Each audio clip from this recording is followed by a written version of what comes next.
Good afternoon, everybody, or good evening. This is Lorraine with Alternative Homesteading. I just want to take a quick video here and show you how beautiful it is at this time of the evening. It's around 7:30 p.m.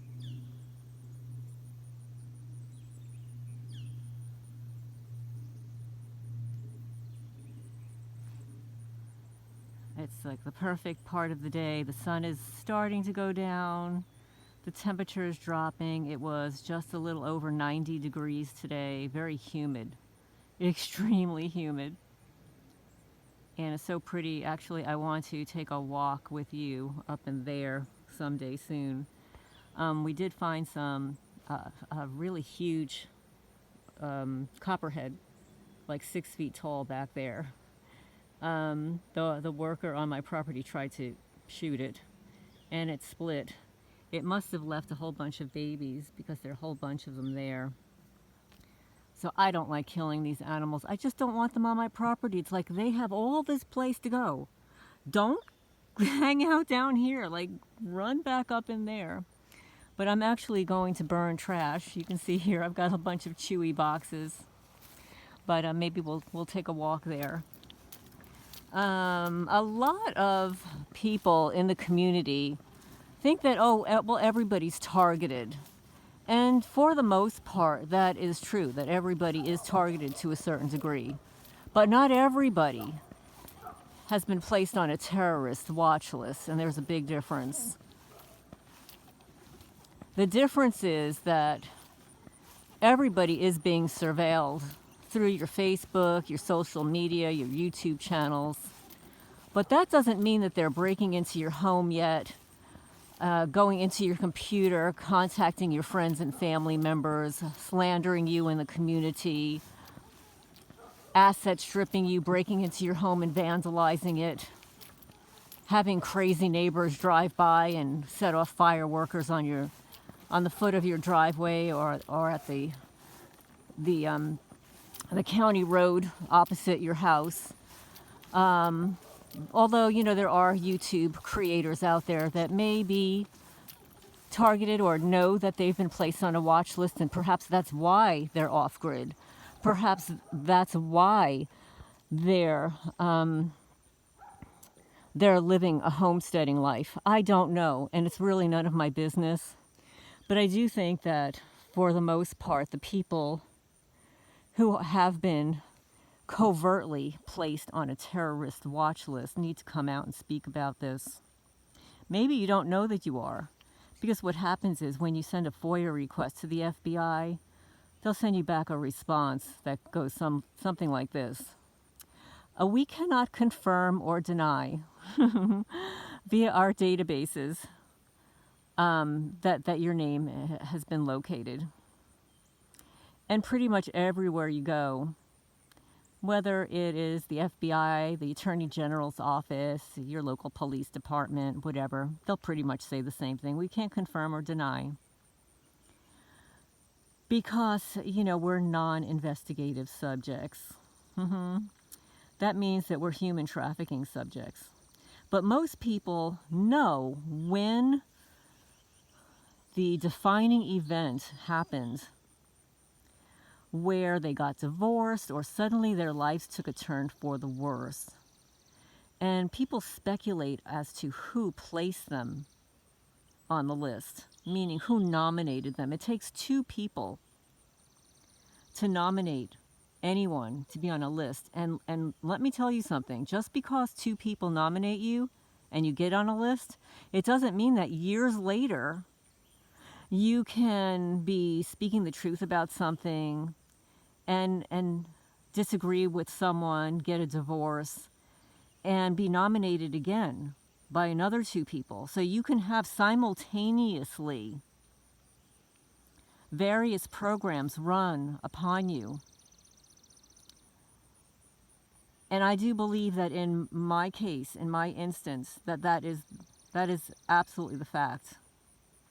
I went through a 3.5 year long ridiculous divorce. You would think that we were celebrities or something, but my ex-husband refused to get a divorce, and he really wanted to literally asset strip me. He didn't want me to have the marital home, which I ended up buying him out of. But during that time, he went through several attorneys, and so did I. And one of them, well, there are a few of them that stick out, but one of them demanded that I be personality tested. And I underwent a ridiculous personality test, maybe 3 hours, maybe even 4 hours long. I submitted to it. You know, I had done personality testing in the Human Resources Department in my career path. I didn't think anything of it. But I should have denied it because, of course, when the results came back, they basically stated that I do best working alone for myself, and that I generally do not defer to people in authority. I guess I'm that kind of personality, so you wouldn't know it from looking at me, but I just don't. And it specifically stated, I guess, something about my intelligence level and some other things, but the gist of it was that I work best for myself or working with people of like minds who are just as hardworking as I am. That I don't do well working for people that I either disrespect or who does not work as hard as I do, something to that effect. So I actually have been butt heads with this attorney on multiple occasions. And he's quite evil. And I'm not saying all attorneys are, but many of them are. And you'll know from what I'm saying that there are many attorneys that have been in my life that I have butt heads with because of the way they've handled my cases. So that's one attorney. He's in Red Bank, New Jersey.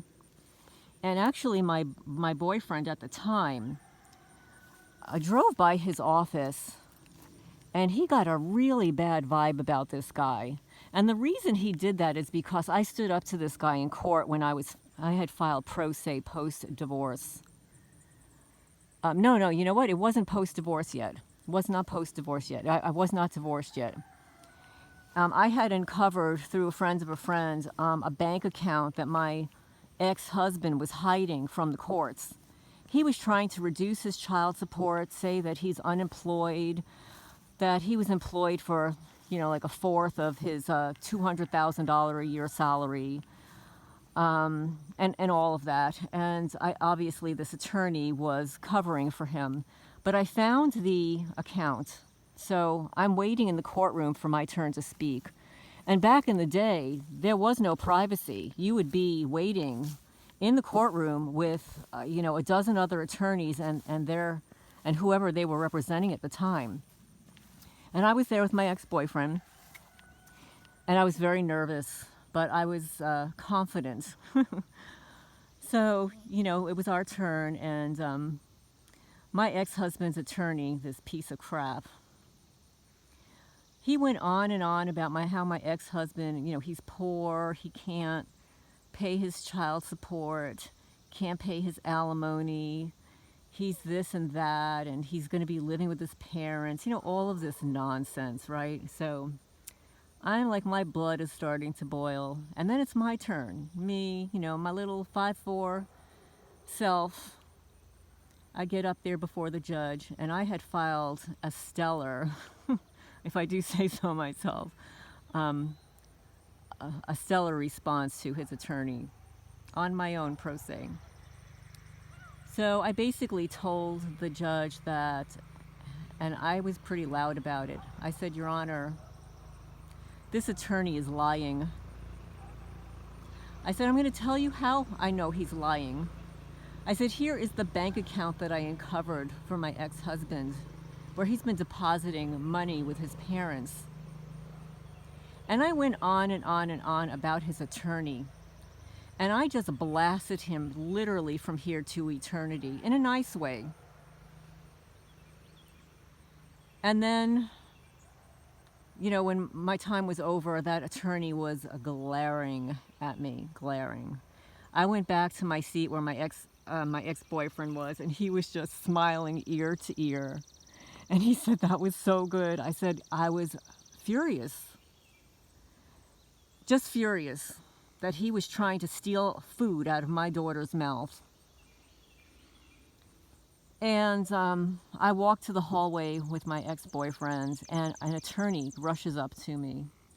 And she says, that was the best performance I have seen in a long time. I turned to her and I said, well, thank you, but I can assure you that was no performance. But that attorney has had it in for me forever. Then there was another attorney who probably had it in for me. And I think he liked me a lot at one time. Because he ended up taking my case after 4 of his attorneys screwed up so badly. I can't say the law firm, but it's a prestigious law firm in Freehold, New Jersey. He ended up taking my case because 4 of his attorneys screwed up so bad. And he was a criminal attorney. And you're going to say, like, what was a criminal attorney doing taking on a divorce? Good point, guys. Good point. Well, actually, he didn't do a good job. He was too busy, doing other things. And so he kept postponing my hearing month after month. And finally, I thought, he's got to be lying about this, right? He has to be lying. So I called the judge's chambers and I spoke to the clerk. And I said, could you just, do me a favor and look up my case, and can you tell me why the judge keeps postponing my case? And the clerk said, I'm sorry, the judge has not been postponing your case. Your attorney has been postponing your case. I said, what? He said, oh yes. I said, are you sure you have the correct name for my attorney? And he repeated it. And my blood was boiling. So I call up the attorney, right? And anybody out there is going to be giggling and freaking out already. So I call up my attorney. Now, this is a criminal attorney.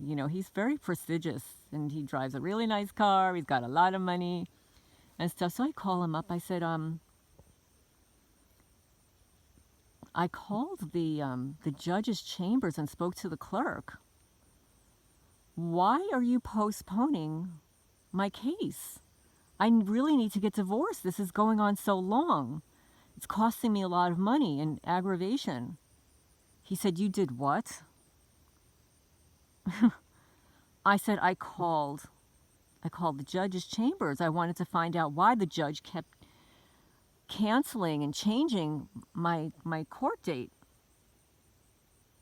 He went ballistic on me, literally ballistic. And I ended up hanging up on him. So that's lawyer number 2. Okay, let's see. How many more lawyers can we get on this? Now, then I filed a police report in Manalapan, New Jersey, where I lived for 30 years in the same home, 52 Sutton Drive. Of course, I have to add that in every time. It's like a dig. I don't live there anymore, so I can speak about it. And so I go and file a police report. I really don't even remember what it was about. It was so long ago. So I filed a report, and I'm waiting and waiting. And the police officer says, could you await in the hallway? That was the hallway of the police department. And I thought, okay, well, I've given you everything that I have. But, I was naive then, okay, I'll just wait. So they actually call me into the chief of police's office. And again, I didn't know what my rights were back then. Not like now. Now I have a bigger mouth. And back then I was real sweet. So, he's asking me about what I do for a living and if I've got a website and all this. So, yeah, so I just volunteered my website, and I pointed out, he said, who did this website? I said, I did. I said, I did it all myself. He said, you did this all yourself? I said, yes. So he's looking through it and looking through it and looking through it, and I'm thinking, why is he doing this, right? What's this about? So literally he was, what I know now is he was detaining and questioning me for no obviously reason. I wasn't committing a crime. I was reporting a crime. But this was Chief of Police Michael Fountain. He subsequently retired. But yes, folks, so this is another red flag. So this is another little thingy. Then, and I'm gonna start a fire here soon, so just bear with me, folks. Let's try to get you some pretty pictures here. But so, you know, I was doing a lot of consultations online and part of actually an astrology community. I was lecturing, teaching, and I had healing circles and burning ceremonies at my home and stuff like that. And I guess I came under the radar of some celebrities that, you know, had spiritual newsletters and stuff, and they contacted me. Celebrities are real big into astrology. I'll tell you that flat out. They're very big into astrology, most of them. And they all have personal astrologers and all that, and they know their stuff. Like, they are so, like, up on what's going on. So I start chatting with this guy. These are musicians, by the way. I'm not going to say their names. I just can't, and I won't. So I get on their radar, and we become quick friends. Not just once or twice. Like, we were friends for years. I'm going to say like 7 or 8, maybe even 9 years. I'd have to go back in my files. So this one celebrity, a musician, introduces me to his family. You know, this is all online, but it's all bona fide. Like, I checked it out, and the things that were discussed, there's nobody else that would know it except these people. And besides the fact that they entrusted me with their dates of birth, their birth date, a date, time, and place, which is unheard of. People just don't do that. And I would never share that, even though they were not clients of mine. And then after that, I was introduced to more musicians, celebrities, very popular celebrities that I grew up with, that I admire so much. Again, you know, I can't say who they are. But this, again, it went on for years. Like, I had their personal email addresses. They introduced me to their children. I chatted with their children. I went to one concert in New York City. But through this, they introduced me to one of their friends. And this was a cousin of one of the band members that I had spoken to briefly. She actually lives in New Jersey, and she's a retired lawyer. And she was into astrology, and you could say we became quick friends. There were some very bizarre things about her, but she was highly intelligent, and I like that. She was into astrology. I like that. I was able to have a conversation with her. We started to attend astrology conferences together, go, you know, travel around, shop, hang out, play games, stuff like that. And she lived maybe 40 minutes away. But she started to do some very bizarre things with me. Like, she borrowed a book that was given to me by a friend who subsequently passed. He was always very concerned for my safety. So he bought me a book on dirty tricks for chicks, something like that. And she saw it and she wanted to borrow it. Now, this is a married woman, by the way. She's married for a very long time. And here I was, a single divorced woman. But she borrowed it. She never gave it back. And then I noticed she would take little things from me. Sometimes we would be shopping in Wegmans, which is a grocery store, and we would be at the checkout. And she'd ask to borrow money from me. Not a lot of money, you know, maybe a couple of dollars, something like that. Now, this is a woman that has a lot of money. You know, she was married for, 20 some odd years, an attorney. And actually her husband died and left her with, I guess, whatever, fortune or whatever. But she would borrow money from me time to time and never pay it back. And I didn't have money at the time. I was just scraping my nickels together as a divorced single mom. who went through a 3.5-year-long divorce that cost me $54,000. And then I had to buy my ex-husband out of the house. It left me literally with zero money. But she would do stuff like that. And then there was one time we were playing a game. She came over, and I forget the name of it right now. I know my Reiki teacher, my Reiki master teacher, would play it. It's called something called transformational game or something like that. I didn't know anything about it, but this woman brought it over and was explaining to me how it goes. It was a little confusing. But I played, and of course she won. Later, I found out that she actually didn't win. She didn't win. She tricked me into believing that she won because I didn't know how to play the game. So this is just another thing about this woman's personality. And then she really didn't have any female friends.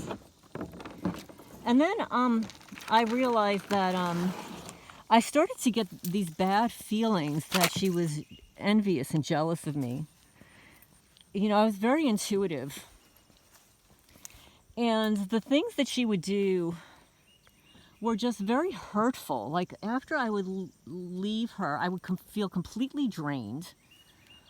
I felt that she was personality disordered. Although she did have some wonderful characteristics, you know, high intelligence, she wrote well, she could be very intuitive and very charming and all of that, but there was a mean streak that really upset me.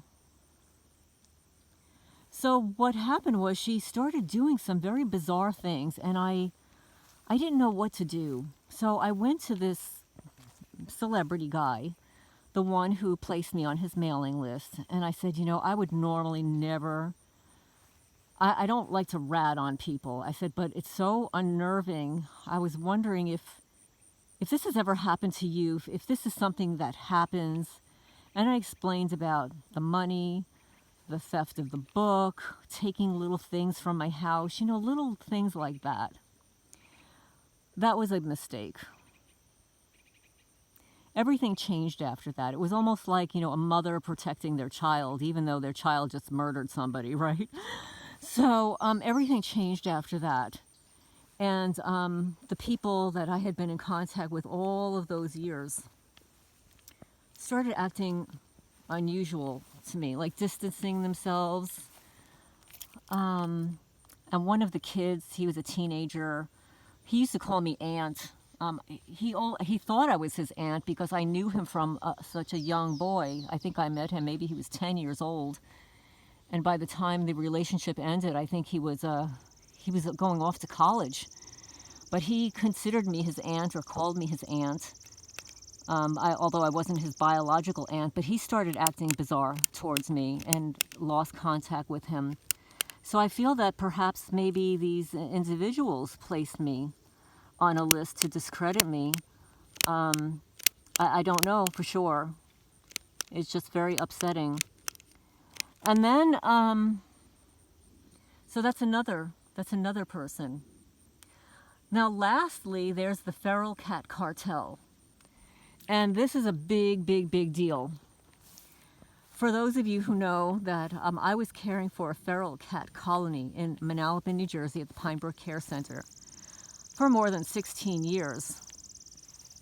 It started because I was working there at the care center. It was my fourth job. I was working there at night, and I met a therapist there who had, like, as a secret, she said, you know, I feed these cats outside every night. Can you help me? My back hurts, etc. So I started taking over her responsibilities, and she would give me the money to buy the food and the supplies and stuff. She also told me that, you know, years prior, that she had contacted a local rescue to help her trap, neuter, and spay and neuter some of the cats, and that she kept them at home. But there was this one cat that didn't get along with the others. So, and I met that cat, and my mother ended up adopting that cat and had that cat for like 18 years, until the criminals blinded her. Yes, the criminals blinded my mother's cat when she was at my house visiting so that I could go grocery shopping and not have my house broken into. But anyway, this woman would always dump her cats. I would call them TNR victims, trap, neuter, return victims. Mostly black cats, because people don't like black cats. They're very hard to adopt. So suddenly my feral cat colony was filled with all these black cats that either were or were not spayed and neutered, which meant that the population started to grow, which had nothing to do with my efforts. But she accused me, and she was in the process of becoming engaged to a retired police officer. It's a kind of a much longer story than this, but this is another individual that is likely to have nominated me for a watch list. So as you can hear from my repeating the stories, there are, let's see, 1, 2, 3, 5, 6 instances in my life where I have had either a disagreement with somebody, 3 of them of which were attorneys. And then there's that chief of police in Manalapan. And then the Feral Cat Cartel, because this woman was affiliated with and associated with a local state feral cat agency. And they've got a whole bunch of lawyers on board there. They've done a lot of unethical, amoral things with animals. I say that they're involved in animal trafficking. I don't know how these people sleep at night, but they don't care. So that's my story about who I think nominated me for this program. So it's not just one person, there are many, but it does take 2 people, and it has to be 2 people who are in relationship with a police officer or know of someone. And just as a side, that woman, a retired lawyer who was friendly with the celebrities, there was a male police officer they introduced me to. In fact, I thought that he and I would meet at some point because we had a lot in common. We grew up in the in the same town in New York City.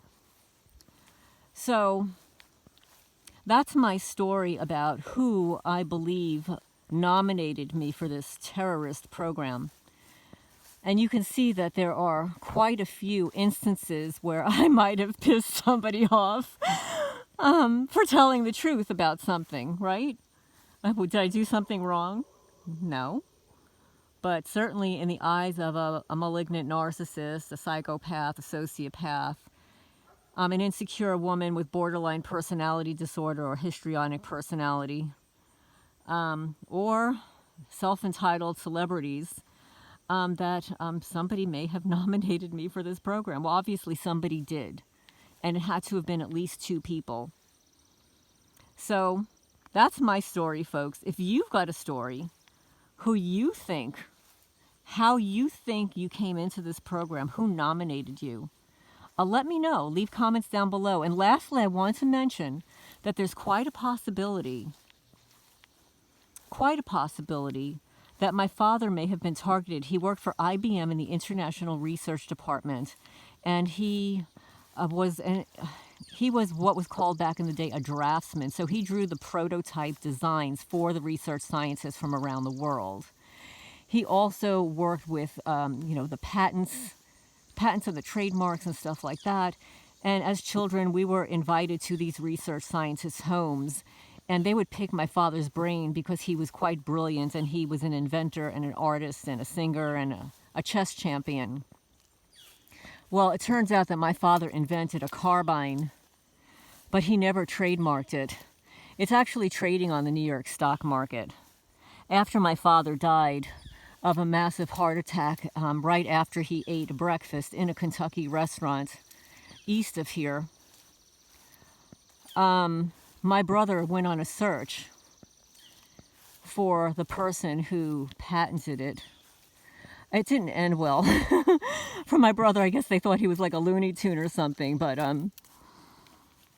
I feel like there's a possibility that my father became targeted at IBM. And I'll tell you why. My father, I mean, again, he's quite brilliant. He's a genius level person, chess champion, etc. But he married, I guess, a third time to my stepmom, Marilyn. And Marilyn also worked at IBM. I think she was a secretary, a high-level secretary. But she developed brain cancer, and then she went blind. I always thought it was really bizarre. This is back in the day where there were no cell phones. Like, she didn't have a cell phone. She had a landline. So I just thought it was really odd that she would develop brain cancer. No one ever determined the origins of her brain cancer. And then she went blind and she died. That's when my father started traveling around the country and ended up in Kentucky, which is why I live here. He told me that of all the states that he visited, Kentucky had the nicest people. I'm going to tell you, I beg to differ. There are a lot of nice people here. Honestly, there are. But, I've got some crazy-ass neighbors. But anyway, I'm going to try to start this fire. I'm not having success with one hand here. I think I need two hands. But thank you for listening to me explain how I believe that I have become a target of these crazy crimes. And also, the people that are involved in harassing me now are Satanists. That's part of it. I mean, I do believe that, it's the FBI InfraGard Fusion Center operatives, etc., the local neighbors, the community watch group. But of these, I believe that some of the individuals are Satanists. They leave too many symbols behind that are of satanic nature. But anyway, I hope everybody is having a wonderful evening. And, hey, remember what the FBI says. If you see something, say something. So if you see something, say something. Just leave a comment down below. It does help the channel grow. And I thank you for walking around with me, listening to me discuss this important topic. But it's not a happy topic. I mean, I joke around about it just because I've been living this life for 10 years. 10 years of torture and harassment. And I'm not making light of it. I was asset stripped more than $300,000 in Manalapan, New Jersey. I had $4,000 of cash stolen from me, clothing. I had my pets murdered with directed energy weapons and more.